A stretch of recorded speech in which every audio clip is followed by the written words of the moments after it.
Previously on the Infinite Escape Room. You feel ready to Frankenstein some reindeer. I could put body parts together, boy. I can take them apart just as easy. I mean, do we need some staples as well? Oh, I really hope everyone is screaming at the radio.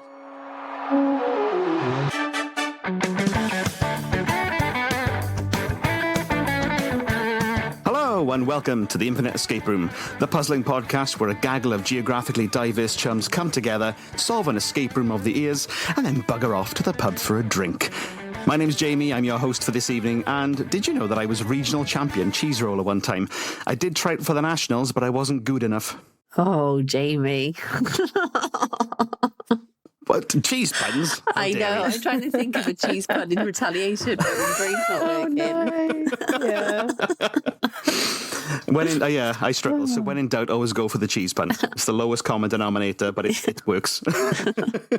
And locked in with me today, we have some very special people that have not been on the podcast for a few months now, so I'm very delighted to have them back. I'm Bailey, and my interesting fact, I can open beer bottles with my bare teeth. So I haven't got many teeth left, but I still keep at it. You know, You've got bare teeth. Reliving the glory days. Yeah. Oh, just the thought of that just makes my face hurt so much. Yeah. It's only because I'm drinking a bit an non-alcoholic beer, and I was just looking at at that, and it just well, obviously I opened it with my teeth, not a bottle opener, so because of my unique skills. So. I mean, what happens once you run out of teeth? Just suction, then I suppose. Yeah.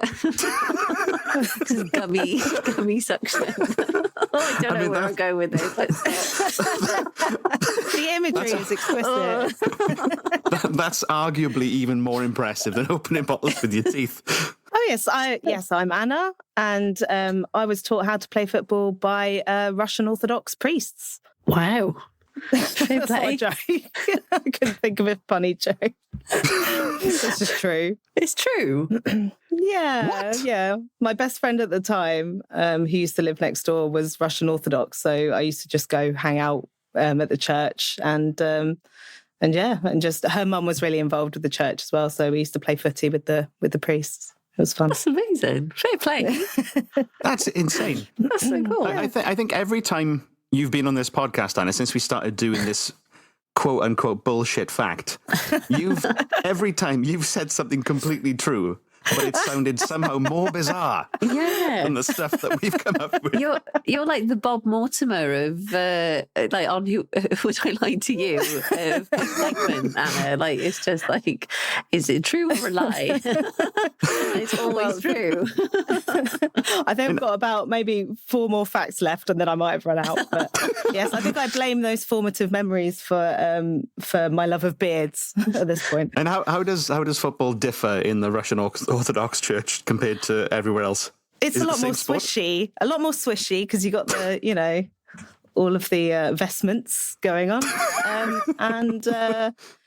You can't, what's it called when you kick the ball between someone's legs? A lot harder to do that.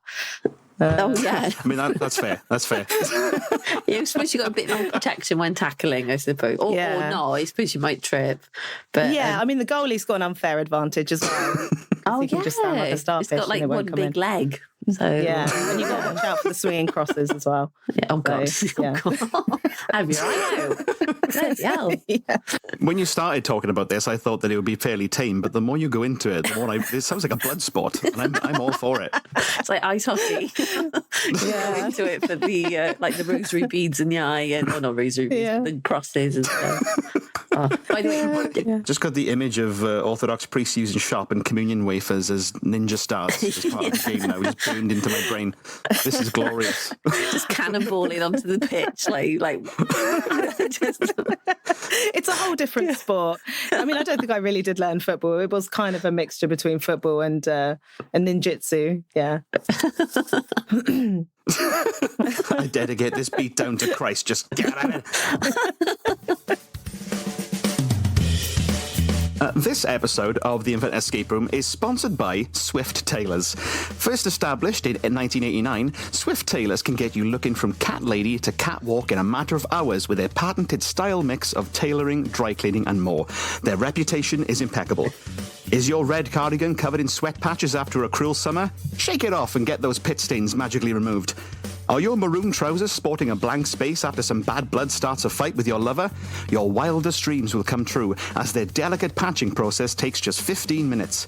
Excited? Well, you need to calm down. We have a limited offer for our subscribers with just 100 discount codes available for their Lavender Haze package.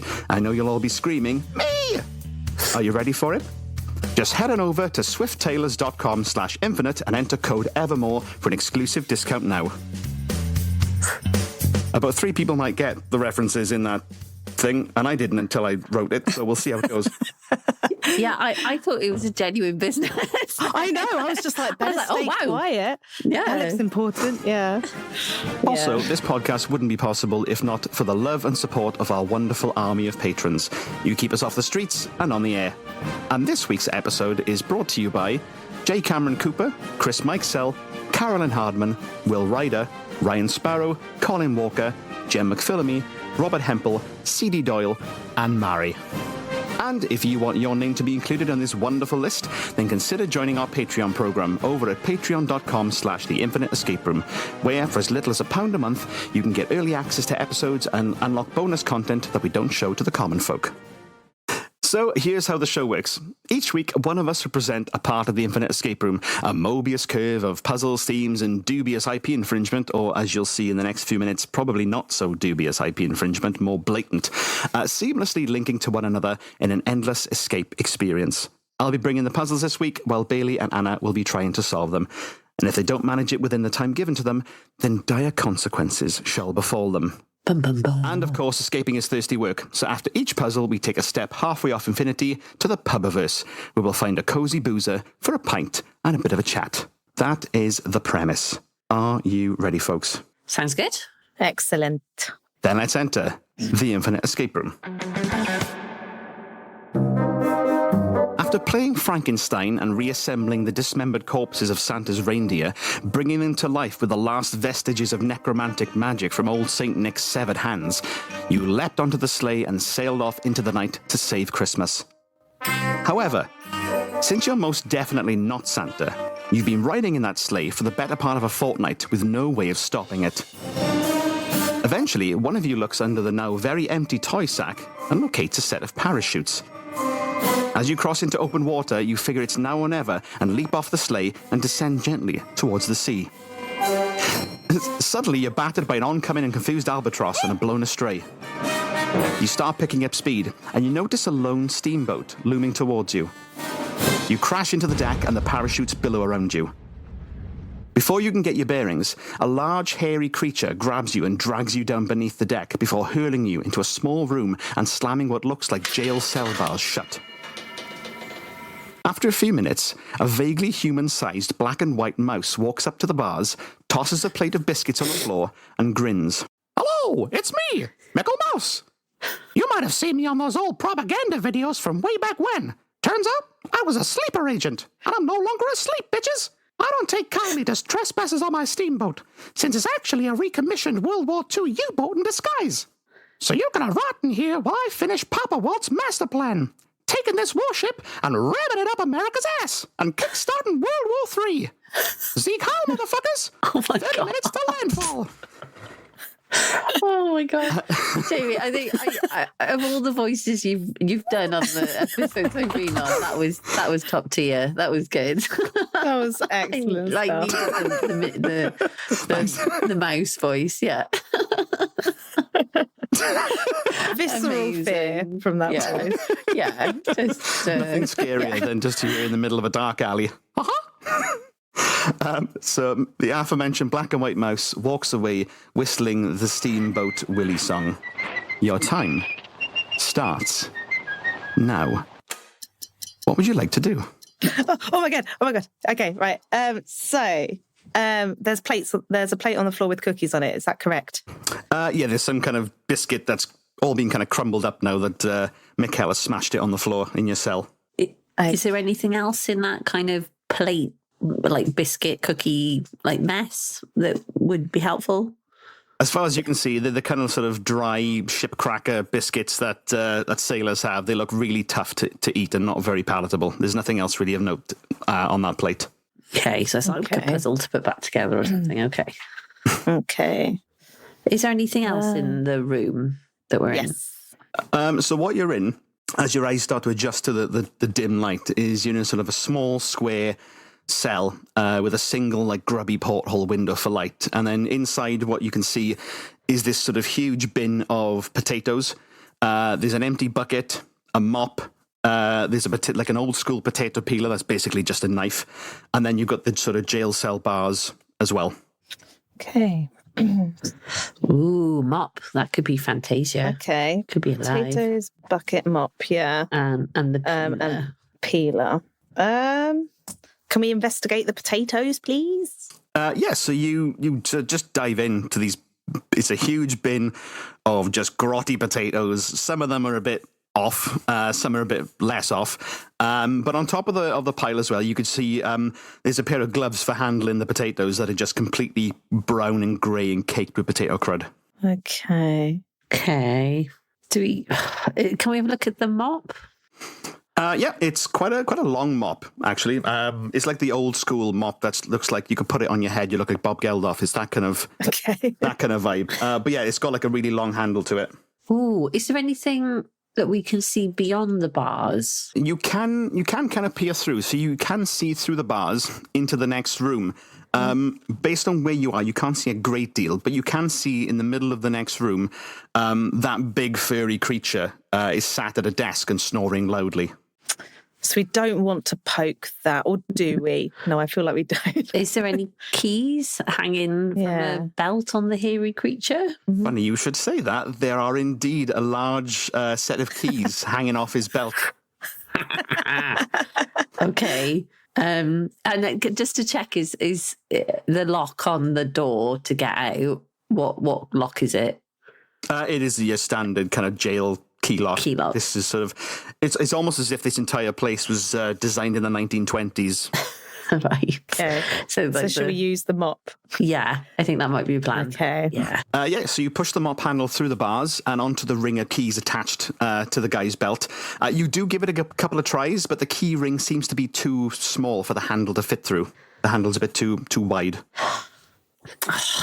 Damn. Is there anything in the bucket?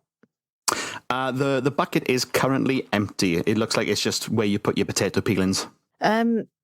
How so the keys, could we knock them off of the guy's belt into the bucket, or are they fastened quite tightly so that wouldn't work? Yeah, the bucket that you've got is currently in the cell with you. It wouldn't fit through the bars anyway, in the next room. Yeah. Okay. The mop handle can, but the bucket can't. Okay. So the mop handle's too thick to kind of go through the key. Yeah, it can fit through the bars, but you can't. It's just a bit too wide to be able to get through that key ring. What about the potato peeler? That's what I was thinking. Yeah. Oh, yeah. God, we're on one mind, Anna. One mind. What are you doing with it? Is there any way? I don't know if this is going to sound mad, but to use like handle end poking out to attach it to the mop, because that's going to be thinner than the mop. Yeah. Is there anything to bind it to it, like some string or something in the room? No, or as far as you can see, there's you do try and you sort of use the potato peeler blade to like peel some potato, and then try to attach the peeler to the top of the mop, but it doesn't hold because it's a fucking potato. Because potato's not glue. Yeah. Oh, damn! I was so on board with that idea. Partial credit, because that sounds great. That's a great way to get through it. Oh well. Potatoes are such a versatile vegetable. They are, but they conduct electricity, and you can make vodka out of them. So Yes. What? I wonder if the electricity thing would work. Yeah. Oh, maybe. Yeah, but apparently not glue. So yeah, that's the one limitation of potatoes. Okay. Is there anything else? So was there anything else? So you got the bin of potatoes. There was the gloves as well. Oh, and the gloves. Could we? Yeah, you give the gloves a little bit of an inspection. They look like they were white once upon a time, but they are just caked in what looks like potato grime and maybe a little bit of blood from mishandling the potato peeler blade. Okay.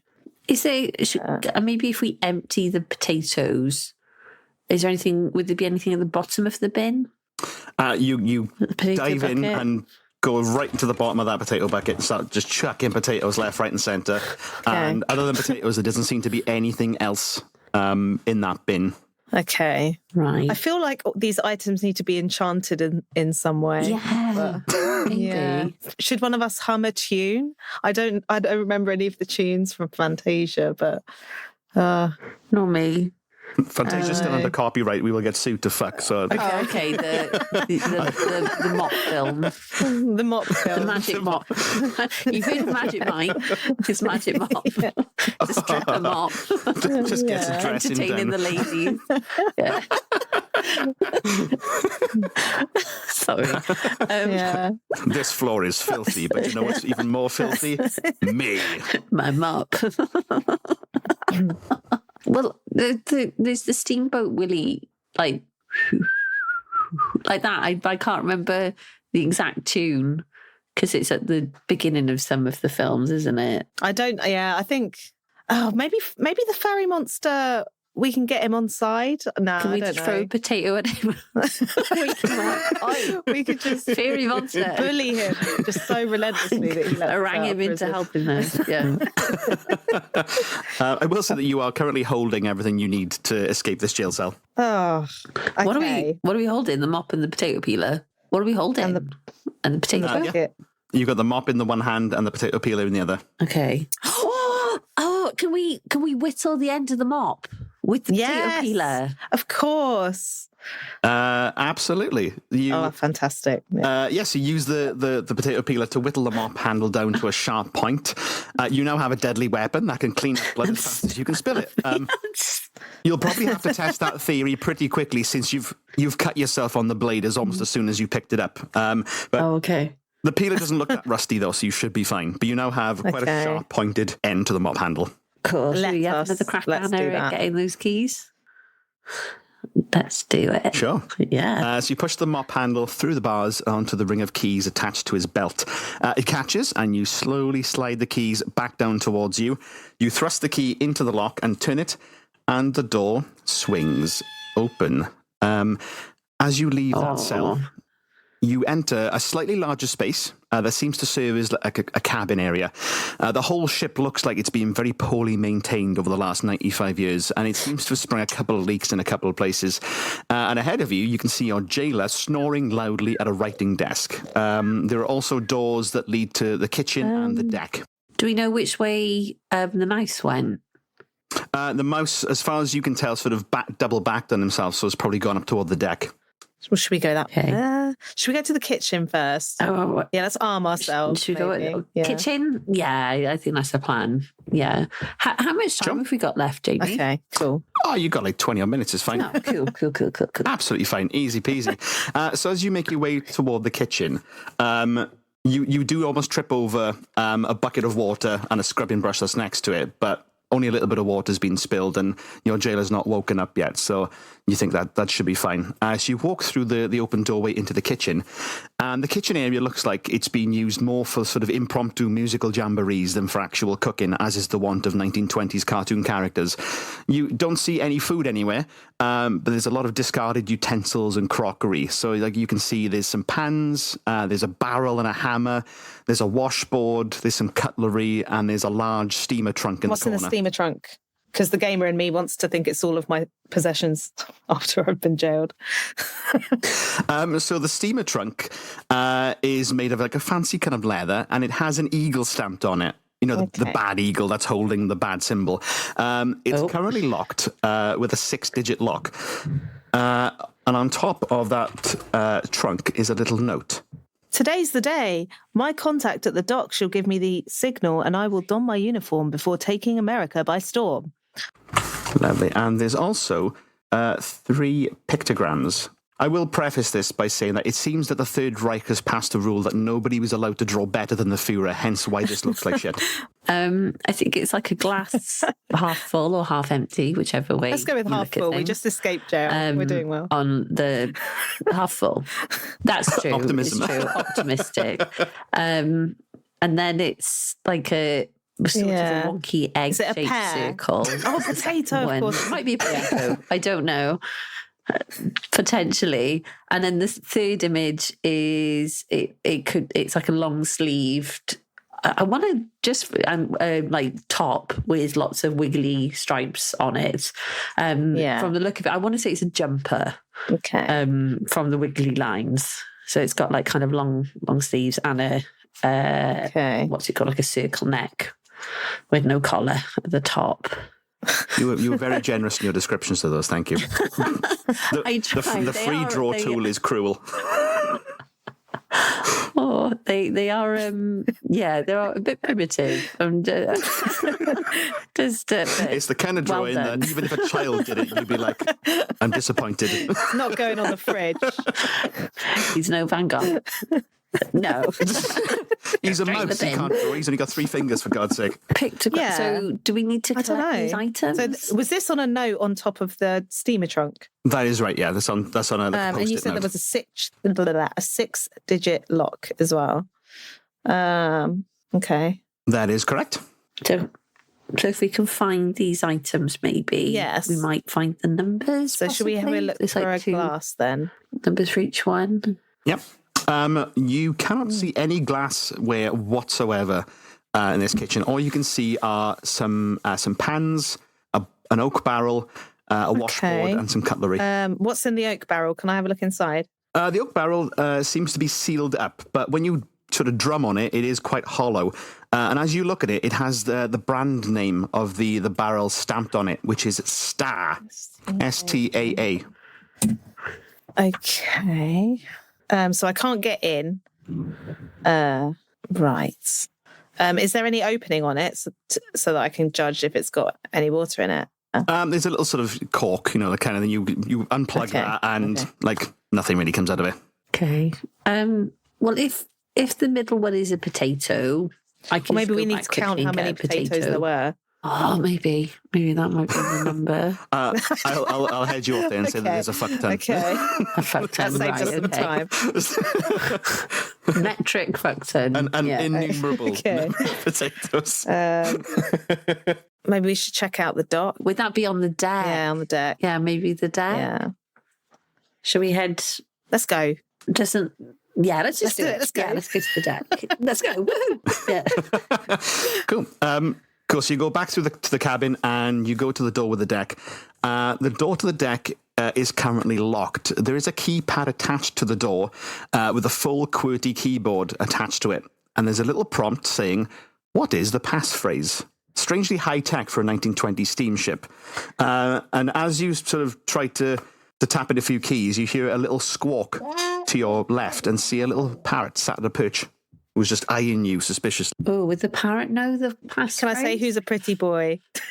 And then maybe he might tell me. Yeah. Try and make friends. Yeah, so you walk up to this beautifully colourful parrot that looks pretty emaciated, and you go to interact with it. It just sort of blinks sleepily at you and droops its head. So I was going to say, because there were crackers. Can we feed him some of the broken up crackers that were thrown at us? So you gather some of the crumbs from your jail cell, dust off some of the mouse droppings off them, and offer them up to the... What mouse? Is that the mouse, like the talking human mouse, or like normal mice? They seem to be of an unusual size. You offer the crumbs to the parrot, and it just wolfs down the biscuits happily, and then it chirps a little chirpy chirp at you.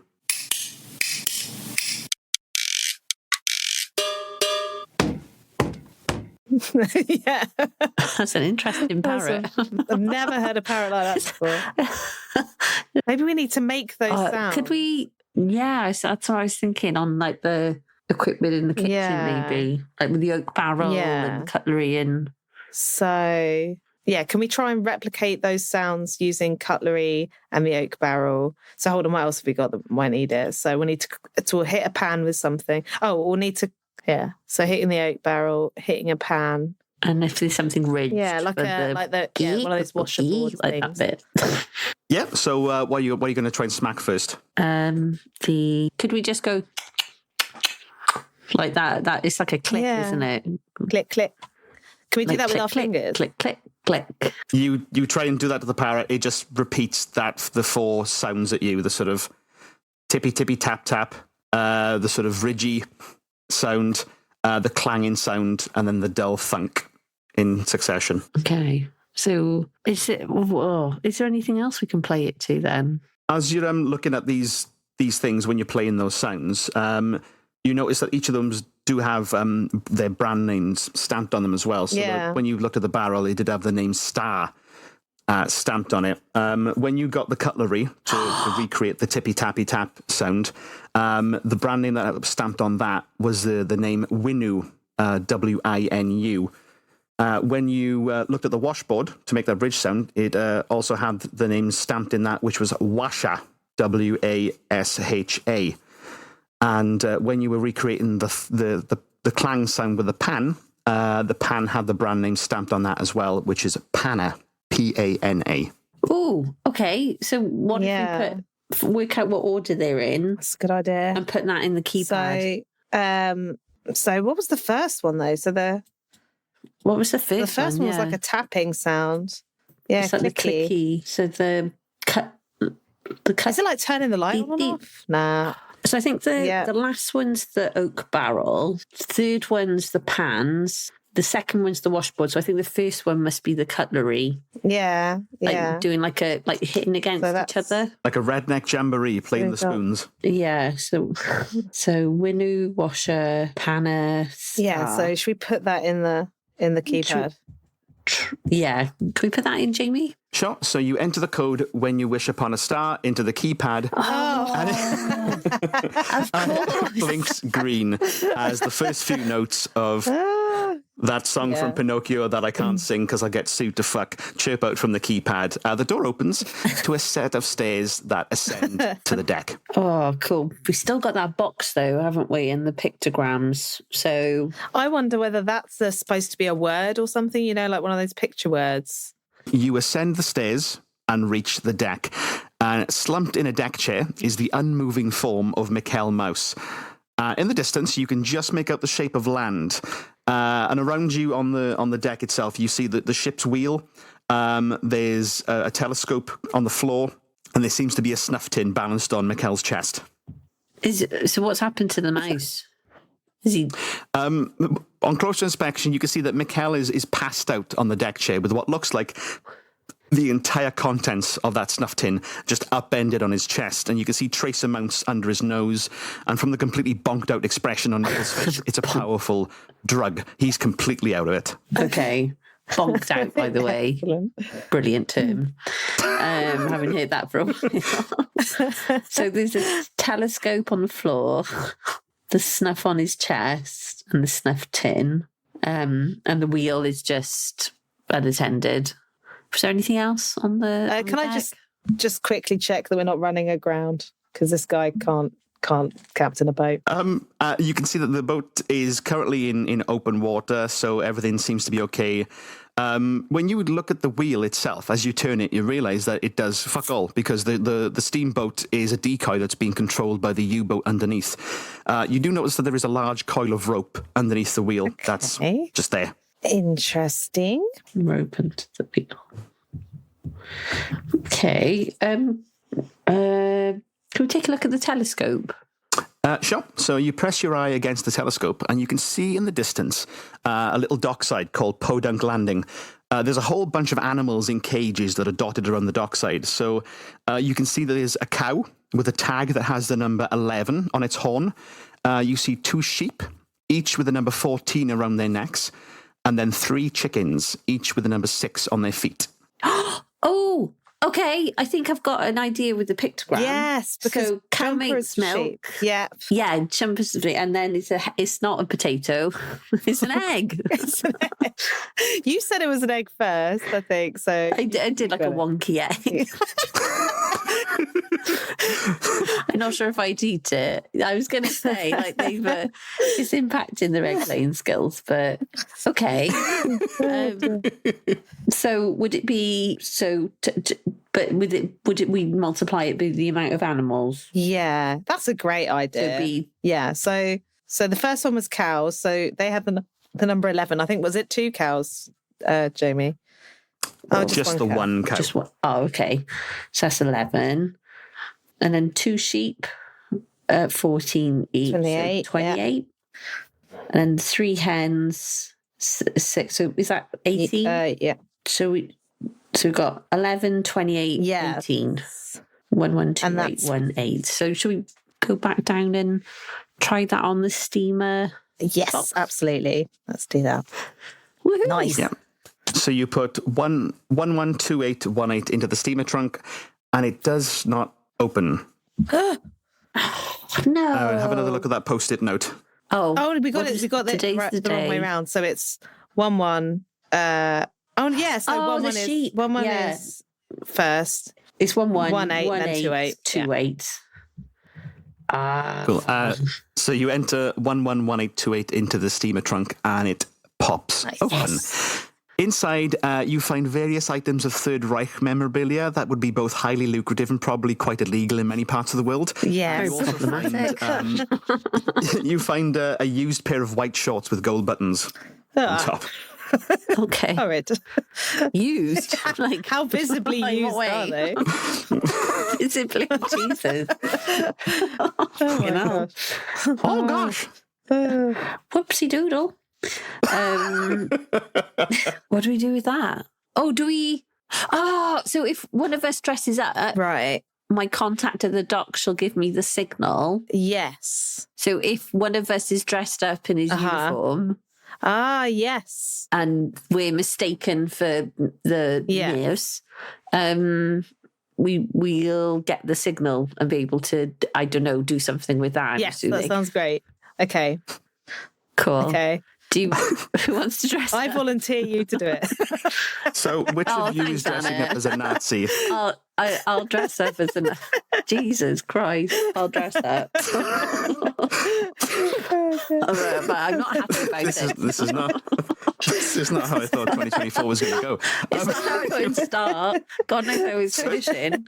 Jesus. So you are now dressed head to toe in the uniform of a Nazi officer. Great. And you walk up to the dock and sort of wave at the landing, but you are too far away, they cannot see you. Oh, so how do we get closer? There is one thing you've not yet looked at. The rope? Yeah, the rope. So should we pull it or turn the wheel so that the rope?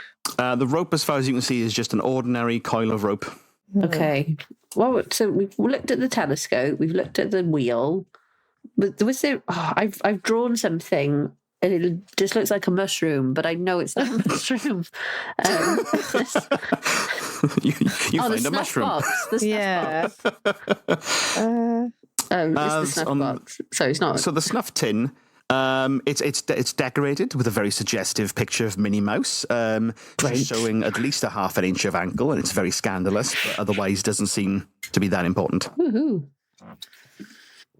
Okay, what else have we... Can we take another look around the deck? The deck, as far as you can see, is pretty unadorned other than what you've already seen. So there's a U-boat beneath. Oh, can we... The rope. Is there any way to go down to control the U-boat? Yeah. Like to get a bit closer? As far as you could tell when you were in that sort of central cabin area, there wasn't really anything else you could go into. There was just the door to the kitchen, the door to the deck, and then the sort of central writing desk with the jailer. Well, we didn't have a proper look at the jailer. Yeah. Should we go and just have a peek at him? So just have a little quiet... Shall I take the rope in case he tries to jump sneaky us poke around? No, we'll get on.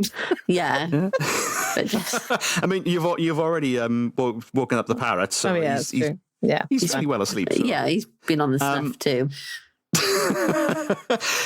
So this guy... He's a sort of a large, brutish cat-like creature wearing a pair of dungarees, a little sailor hat, and a pair of bright yellow shoes. The writing desk that he sat on is sort of a small single-seater writing desk made of wood. It's got a chair built into it as well. There's a big stack of letters that sort of threatens to topple over with each snore that he makes. But one of the letters has been rather hastily opened. Oh, okay. I'm not doing it in a voice. I'm like, okay. Yeah. I'm drawing dressed as a Nazi. This is enough. Okay. So, So, dear Mikkel, now that 95 years has passed since I created you, it is time for you to be activated. Finish my master plan and begin preparations for World War III. I have also heard rumours that you are impersonating my more recent, more superior creation. This is all in capitals. I will not tolerate any infringement of my copyright by anyone. End of capital. Least of all the product of a cocaine-filled fever dream like you. Okay. That means you are forbidden to wear the white gloves, the red shorts, and the yellow shoes. My nose never fails me. If I get to sniff of you impersonating my dear Mickey, I will unleash my fury upon you like the crashing of 1,000 Luftwaffes. Or Luftwaffes. I don't know how to say that word. See Kyle. Walt. Oh my God. Jesus Christ. I forgot that you were wearing the Nazi uniform as well. Yeah, great. Thanks. It's like a episode of Always Sunny in Philadelphia. Jesus. So am I wearing any of those things? You are not. No. Okay. You are wearing full Nazi regalia. Brilliant. You're not wearing white gloves, red shorts, or yellow shoes. I wasn't quite sure about the white. God forbid you dress up like Mickey. God forbid. Yeah, that would be really embarrassing. Yeah. How much time have we got left, Jamie? It doesn't feel like we've got much time. I'd say you've got about 7 or 8 minutes left. Okay. So there's the white gloves so are in. So yeah, the white gloves, it looked like the potato gloves were white gloves at one point. Yeah. You said. Yeah. And then there were some shorts that were dirty as well. Oh, is there? Yeah, there's a pair of white shorts in the steamer trunk. Oh, with gold buttons? Yeah. Okay. And we haven't seen shoes, have we? I don't know. Have I missed that? The shoes are currently being worn by your jailer. Shoes.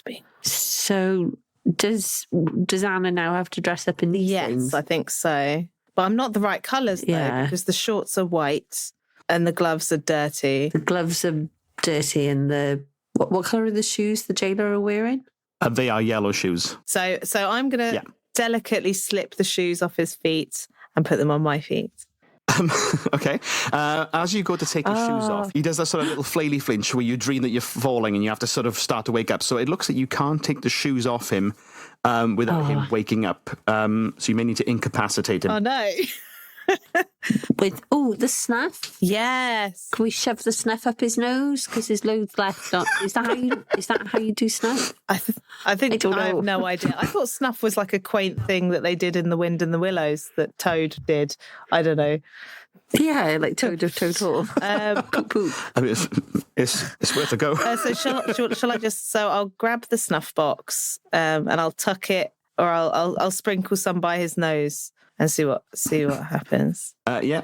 So you jam some of the snuff into his nostrils. He sort of wakes up with the start, and then his eyes cross a little bit, and then he falls back to sleep, and he is completely bonked out of it as well. And you're able to slip off with shoes with ease. Okay, fab. So we've got the shoes. So I've next to the red shorts. Where my mind was going earlier was that because Jamie was like, you cut your finger on the potato peeler, which was a bit of an odd thing to say. So can we make the red shorts with the white ones with our blood? Absolutely. So you sort of almost packed style. You cut both of your hands with the potato peeler and smear it all over the white shorts, turning them a sort of a dull red colour. Glorious. What a day. Fabulous. Okay, so I'll put the bloody shorts on. I'm so glad I woke up today and deserve it. Yes. Oh my God. Bloodborne diseases. This is fine. Yeah. What's the worst that can happen on this old U-boat steamboat thing? The white glove. I'll give those a clean, yes, in the bucket, maybe with some water. I said, have we got water, Jamie? Yeah, is there water in the kitchen? There's no water in the kitchen, but you did almost trip over a bucket of water. Oh, yeah. We as did. you went in. Yes. Yeah. So yeah, you can take the grey brown Give 'em a bit gloves of a and soak rub. them in, give 'em a bit of a scrubby dub, and you now have a pair of white gloves. Yeah, I'll use a bit of the scrubby thing. So I'm assuming we might got a bit closer to land now. A little bit closer to land, but not like Not massively. enough to. So I need don't to know. impersonate Mickey now. So if I'm going to get Walt unleashing his fury upon me. Yeah. What does that mean? My nose never fails me. If I get a sniff of you, a sniff. Yeah. Do we snuff? Do we sniff the snuff? Do we snuff Walt? Do we shove a load of snuff at Walt? Okay, well, I'll take the remaining snuff. I think we might need the snuff with us. Yeah. Okay. And then shall I go back on deck and just kind of wave my arms around and just make Mickey noises? Mickey noises. So Yeah. I want to make sure I got this picture in my head correct. So Bailey is dressed as a Nazi officer. Great. I'm so Anna is sorry, dressed Bailey. as the still very copyrightable Mickey Mouse. You were both on the deck of a steamboat, waving your arms around with a tin of snuff. Yes. Yeah. And hoping for attention. Okay, cool. Yeah. What's wrong with that? Yeah. I'll be like, yeah. As soon as you utter Mickey's probably copyrightable little haha wearing his clothes, you hear a great rumbling from beneath you.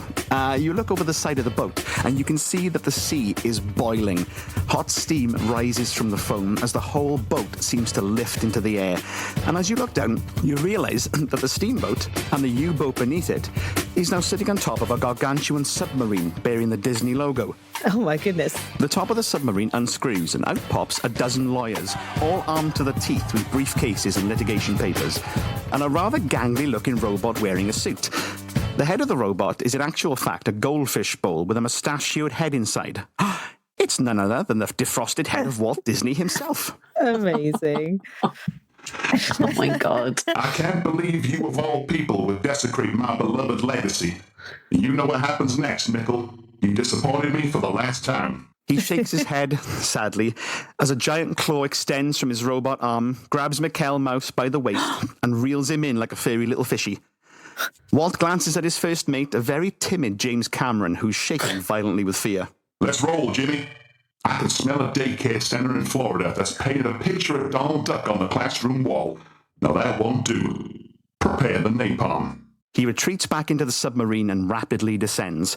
There's a great sucking sound as the sudden change in pressure left by the departing sub means that your boat, and you along with it, are pulled down to the murky depths. To be continued. You have averted World War III and you have solved my puzzle. Congratulations. Yay! And just to Well clarify, done. I didn't need to dress up as a Nazi, did I? Absolutely not. Fabulous. That was just, Great. just a fun bonus for me. I thought that was oh God, Jamie. Bloody hell.